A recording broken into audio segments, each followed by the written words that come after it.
Shavkat Mirziyoyev Abduqodir Husanov bilan uchrashdi. Assalomu alaykum aziz muxlis.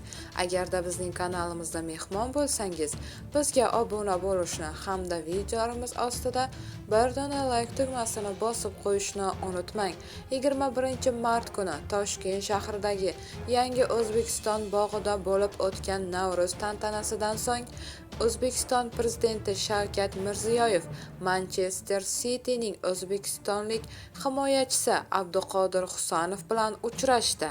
21 yoshli Husanov otasi sobiq futbolchi Hikmat Hakimov bilan birgalikda dastxati tushirilgan Manchester City'dagi libosini Shavkat Mirziyoyevga sovg'a qildi.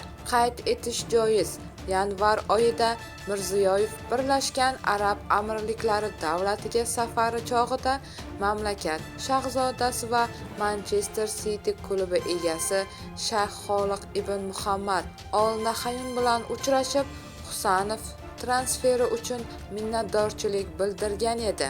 Bu xabarni barcha yaqinlarimizga jo'natib qo'yamiz hamda videomiz ostida bir dona like tugmasini bosishni unutmaymiz.